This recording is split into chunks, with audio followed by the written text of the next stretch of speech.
this show. Here we bring you all the juicy tidbits in football by way of news, updates, and all the tactical analysis that you need.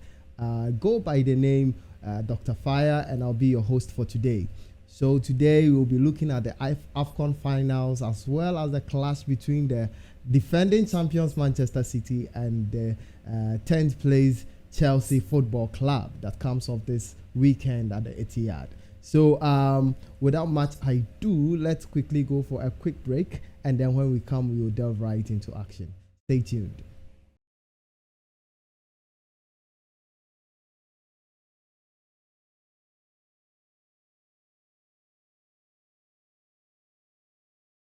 Right. Welcome back from the break. We were looking at the AFCON final previously, but right now we'll be delving right into the big match of the weekend, which comes off between the champions, the reigning champions of the Premier League, Manchester City, as they come up against Chelsea, who is 10th placed on the table at the moment. This is a clash of the blues, and it's a very interesting, match. Especially considering the fact that in a few years ago, that was just 2021, that was a Champions League final. Yeah. And so there's a lot to talk about between the two teams. They all go by blue colors, and so you can say a clash of the blues, But in recent times, we have a blue team which is very dominant and another blue team which is a weakened giant, we can put it that way. And so quickly, we have our Chelsea man here. We want to hear from him his impressions going into this match. All right, thank you. And VS, you are still welcome to Pro Sports Analysis. Yeah. Saturday, 5:30 p.m. Yeah. A thrilling match. It's between Tino and Pep Guardiola going to Etihad. Mm-hmm. Interesting. I believe Chelsea to pull a surprise, but this surprise can also turn out to be a fantasy. Because looking at our form, looking at City's form, I mean, in the last all competitions, they've won 11 matches, straight wins. Yeah. Straight wins. And looking at the goals they've conceded, it's not up to 5 or so. Yeah. Looking at all last 11 matches, the goals we have conceded. If I pick a basket, maybe it could have been 4. Yeah, sure. Because Liverpool 4 goals, Wolves 4 goals, Crystal Palace 1. 9 goals. Just 3. That's a lot. Tino. Yeah. So I believe if he can arrange the team very well, and allow them to play to their maximum strength, okay, they can pull a surprise, because now City have no Vardiol, they have no Bernardo Silva, and now they are looking if Jack Grealish can join the team. Yeah. So now I think Pep again will come with his too much thinking, and try to play a player in some position that he will try to see if he can counter Tino. But Pep, the masterclass of all games, I believe he'll do wonders. But again, I see it to be an interesting match. So I'm just hoping and praying that we can pull a surprise at Etihad. Believing in Cole Palmer, our new boy from City. So I'm just putting all my luck on him to give me the wonder goal again. So I believe it to be an interesting match. All right. So we are expecting a very thrilling encounter at Etihad come this weekend, and Chelsea City has always been a very thrilling match. As we can tell from the first leg, there was a 4 goals out there, 8 goals in the match, and there's nothing more fascinating than having a lot of goals in a match. It was almost as if Chelsea was telling City that no matter what you do, we will not suffer defeat in this match, and they managed to do that using Cole Palmer, the ex-Man City player, to punish Pep. And so they coming back to Etihad. I'm sure what they did in Stamford Bridge will still be ringing bells in the minds of Manchester City. And Pep will want to tell Chelsea that, Massa, the league there. You see, in the second round of matches for Man City, we know that they normally pick on a long winning streak. And they have started, like you mentioned, now they have, I think, about 7 or so in the Premier League. And they will want to continue to do that. So, coming into this game, how do you think Pep will be thinking about this? All right, so thank you once again. So Saturday, 5:30 p.m. at Etihad. Yeah. It is going to be a match that everybody will like to watch. I tell you, one thing you can be sure of is that at the end of the day, everywhere will be blue. So at the end of the day, sure. Whoever will be celebrating will be blue. Yeah, that one there, sure. So Saturday, 5:30, it is going to be a match everybody would like to watch. Yeah. Because you realize the first league ended at a draw, that is 4-4. Yeah. At Stamford Bridge. So now going to Etihad, it's going to be a match. I'm seeing, sometimes mostly when Chelsea and Manchester City they meet, you might expect a lot of goals, but it sometimes ended in a slight win. Yeah. But what is going to be the disadvantage for Chelsea is now Kevin De Bruyne is back. Yeah. In the last 13 matches he has played against Chelsea, he scored 5 goals and an assist. Wow. So you can imagine. Wow. Haaland is back. Haaland, for the first time scoring against Chelsea, scored 2 goals. Okay. So this Saturday, in fact, Chelsea, Pochettino and his boys, they have a lot of work to do. Okay. And one thing that I keep saying about Pochettino is that every week and every week out, he keeps changing the position of players. Okay. Today he'll play Palmer at 9, Jackson at the wings. The next match, so he should study the players very well. Anytime he plays Palmer, this issue I'll continue to say it until it change. Anytime he plays Palmer at the number 9 position, the guy finds it difficult to score. Okay. He finds it very difficult to score.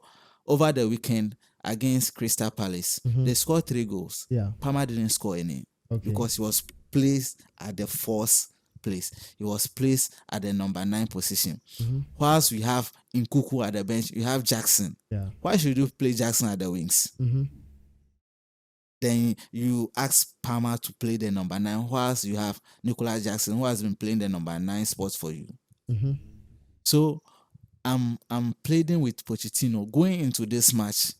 If he should go ahead and play Palmer again at the number 9 position, if he doesn't take care, they will load them with a lot of goals. Okay. You see, so it should just I'm not saying the Chelsea team is not a bad team. Chelsea, they have young talents, they have good players, but the problem is with the coach. Okay. The rotation he's doing with the players is not working. Okay. And it's about time we should, maintain the players at their rightful position. Okay. All right. So in our special feature, we're actually looking at the question, is Pochettino the answer for Chelsea's problems? And it's good that you have even initiated talks on that. Chelsea as a team was used to be a Champions League player. Just in 2021, they won the Champions League, and it tells you what a top side they are. But just last year, they were 12th. They placed 12th on the league table, which was very, very abysmal. We are having a similar trend this season, and Chelsea is becoming more or less like a mid-table team, which is very bad. And so we've had a Chelsea team which is very on and off. In the early part of the season, you could see that when they come up against the big teams, they're able to play at that top level and they are able to draw games with them, But then when they meet the lower side, then they play at the level of the lower side and they lose most of the matches. So what is really happening? What is wrong at Chelsea that we are seeing all these inconsistencies? All right. Thank you, my host. Thank you that the question came to me directly. I'm a Chelsea man. I think the board is one problem. Okay. And 2, the coach too is a problem. Okay. I think the whole problem started from sacking Thomas Titi. That's the whole problem. Because sacking Titi and now appointing Graham Potter from Brighton. Forgetting that Potter had managed Brighton for a long period of time. So he had been used to the players. Okay. And now he was playing or using the players to their maximum strength. Okay. So he was covering the players' weaknesses. Yeah. So if you look at the Brighton team, you think the team has no weakness. Yeah. They had, but because their strength was overshadowing them, you might think, oh, this coach can manage Chelsea. And you bring this coach to Chelsea, no problem. But feed him with some materials that will fit to what he was doing at Brighton. You didn't. You started sacking, just removing players one by one. They didn't work out. You moved Potter. All this while, I thought he would go back and reappoint Tuchel again. Then I heard one legend, a.k.a. Frank Lampard, coming. I said, hey, Frank Lampard. Team legend. Frank Lampard. Team legend. From Zidane did it, so who knows? Oh, you know, they thought Lampard would also come and do the magic for Chelsea. My boss. Zidane was playing at the highest level. Yeah. I mean, what Zidane did with Real Madrid is extraordinary. Yeah. I mean, it would take an extraordinary coach to achieve this feat again. Yeah. Because Lampard, I mean, just like our boss said one statement whilst he was talking about the outcome. He said, if you bring a coach and the coach is not that experienced or not that older enough, the players find it difficult to adhering to his rules and principles. And the same applied to Lampard. Okay. I mean, let's imagine Lampard telling Thiago Silva, sit down, don't go deep, come back. It was a really daunting task for Lampard. He found it difficult. So I think the problem boils down to Tino. I mean, even though the coach has appointed you, giving the materials, work to their maximum strength. Okay. I better make it very clear. Why play Jackson at the wing? Yeah. When you have a natural winger there. I mean, Medrick picked the pace after 2 games, and all we saw was Medrick being dropped to the bench again.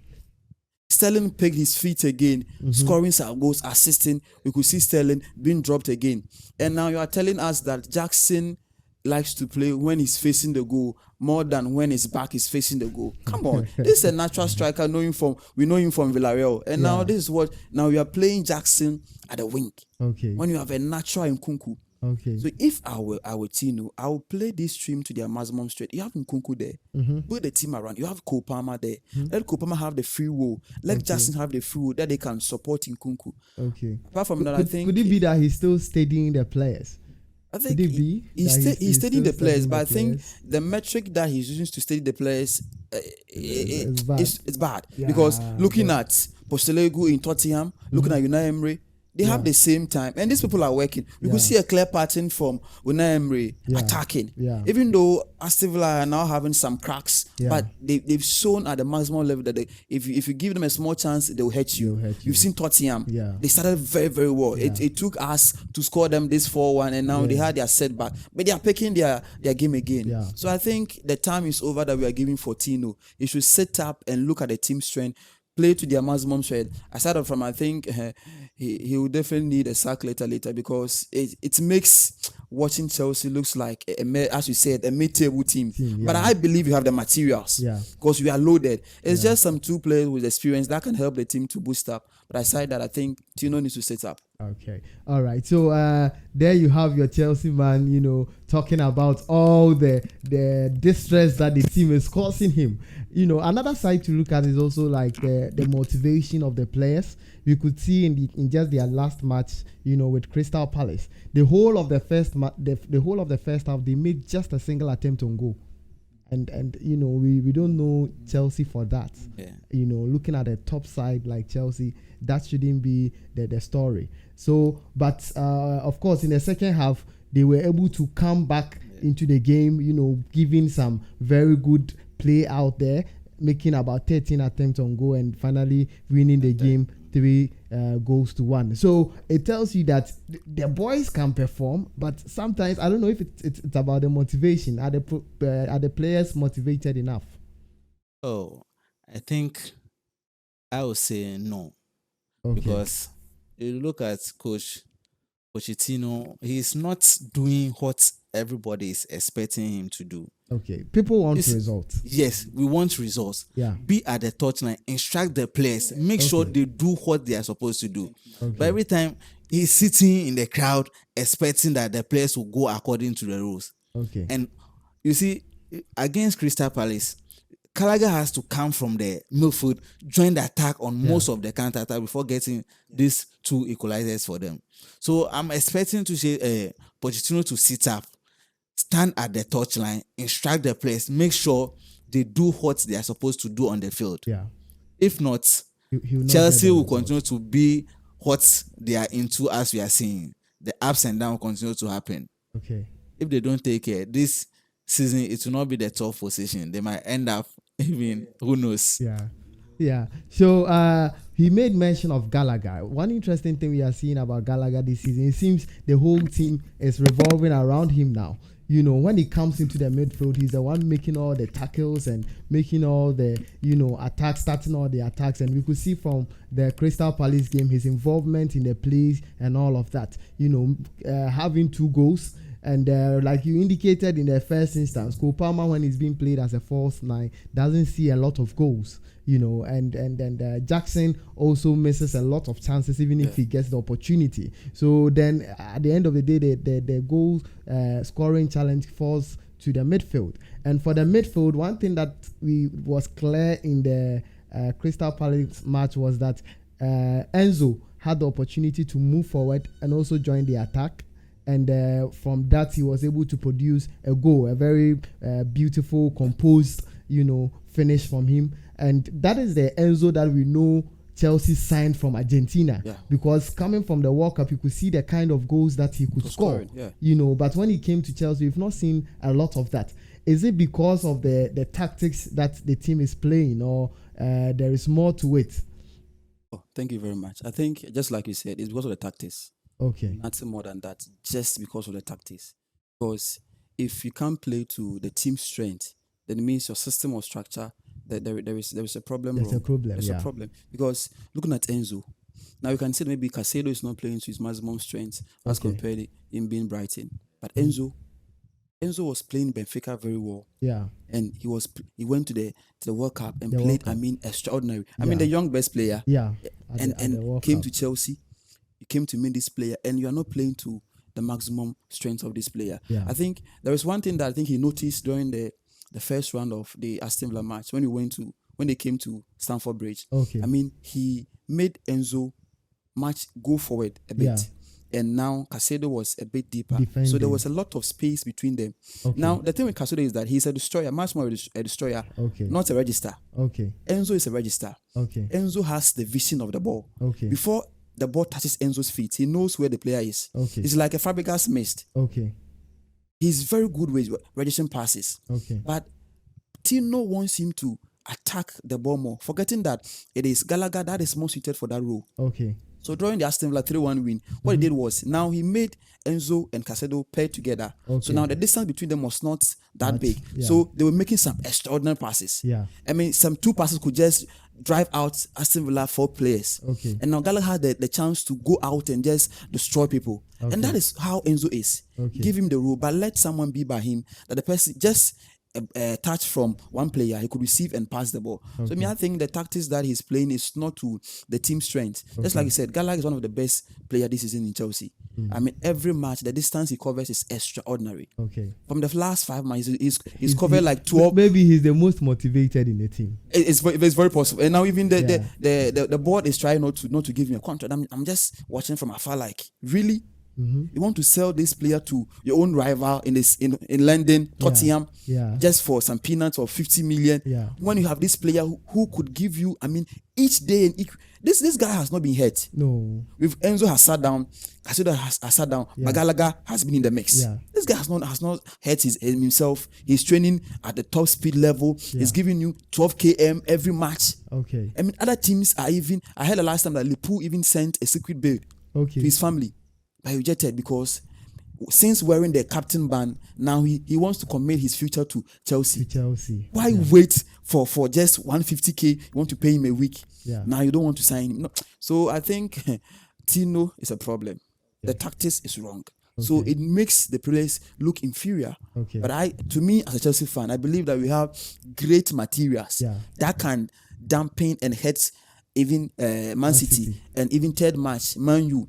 Because with Chelsea, the players are there. Okay. So I think it boils down to tactics. So your fixtures in the next few games, it doesn't look good at all. I mean, after Man City, you are looking at Liverpool in the EFL and Arsenal and some other tough matches, and that is a very difficult position to be in, considering your injuries as well. You know, with the likes of Cucurella and James still out on injury. And I'm sure that is also one thing that has set Pochettino very much. Of course, if you talk about coaches, now in the coaching market, I don't think there's any which coach would you be looking at if you were to even sack Pochettino? Which coach would you be looking at? I think if we were to sack Pochettino, I don't know if maybe Alonso can pick my call. Oh, okay. I don't know if maybe Alonso can pick my call, but the work he's doing at Bayern Leverkusen is extraordinary. Yeah. I was watching the match online with Bayern. Okay. How he set his team. Okay. Now how he's making wrist play is extraordinary. This is a young guy. Yeah. Now they bought some 2 forwards from some team. I've forgotten the team if I could remember. Now these guys have 10 goals and 8 assists. Wow. One also has 8 goals and 6 assists. Wow. And I was like, and they were normal players before they came to Bayern. Wow. We had none of their names. Yeah. And now they are. So this is what I was speaking earlier. The play to the player's strength. Okay. Play to their strength. Okay. Don't give them what you know. Okay. Because nowadays the game has become so modern. Yeah. The players are learning each day. Yes. Yeah. So play to their strength. If Alonso can pick my call, he's the one I'm tipping, or maybe Girona coach too. Maybe he also can pick the call. So you are not the only one looking at Xavi. You know, Liverpool is also looking at their ex-veteran to actually come and then take over the team as well. And there's a lot to look at from that angle as well. So quickly let's look at going into this match this weekend. What will be our predictions, and how do you think Pep will set up his team? You know, of course we know that Vardiol will be out for injury. Bernardo will also be out, and even Grealish is doubtful for that match. So how do you think Pep will set up against Chelsea? Okay, so as usual, you know, for the first leg, Pep played 4 backs. Okay. 2 midfielders. Okay. 3 behind the striker. Okay. So he played 4-2-3-1. Okay. Haaland leading the attack. Okay. And over the weekend against Copenhagen, he played 4-1-3-1 with Haaland leading the attack. So he played only Rodri at the defensive part. Okay. Then he played Grealish, Bernardo, then Foden with Haaland leading the attack. Okay. So not any much difference from this week lineup. Definitely he will, because Grealish is out. Yeah. Definitely Doku will be replacing Grealish. Okay. So he'll still use his normal information. 4-2.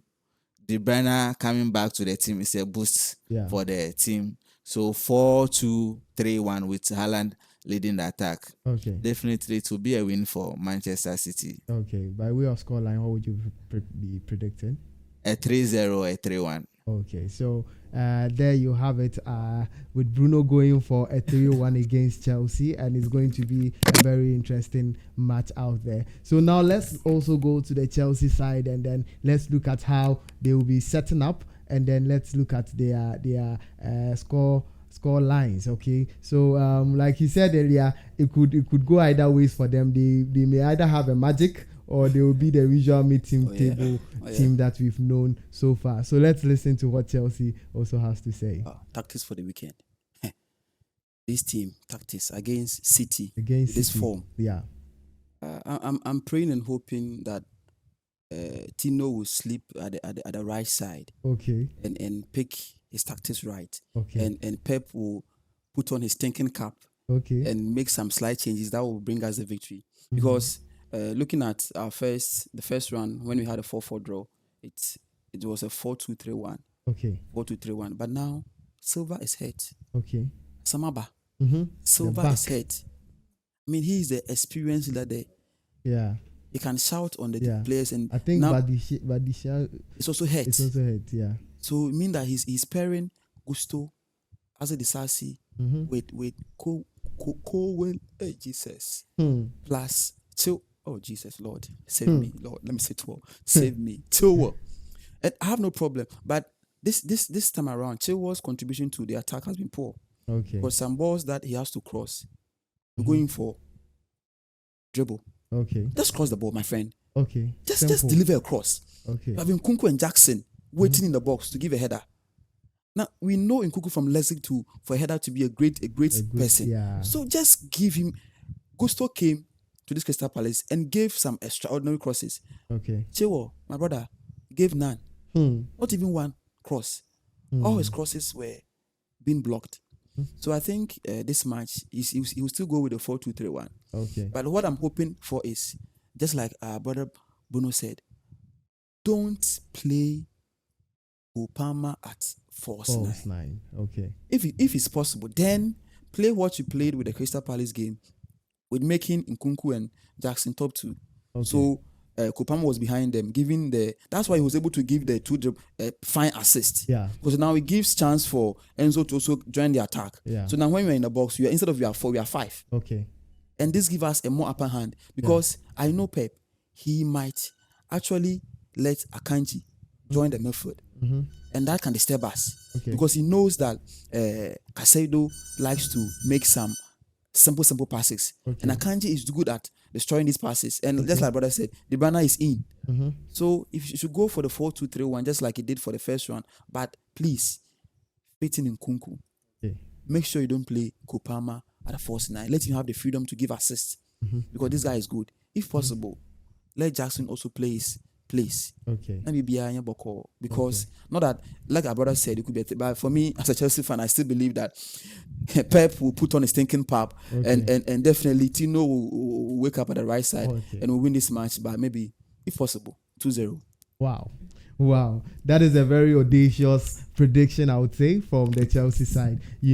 Expecting that Pep will put up some overthinking cap, and then at the end of the day, come up with a formation that will favor Chelsea to actually win the game. I don't know. It's a very important match for Man City as well, looking at winning the title for the 4th year in a row. And for them, of course, when they come to the latter part of the season like that, they don't just mess up. Yes. So we only pray, like he said, and hope that the Lord himself will work for Chelsea. Wow. So on that note, we will end the show here. It's been a very entertaining and fun-packed session, and we are very pleased to have you, our lovely fans out there who are always watching us and commenting and showing you your love for the game. We always cherish you. We want to also thank our pundits for making time to be with us today and to walk us through all the analysis for the day.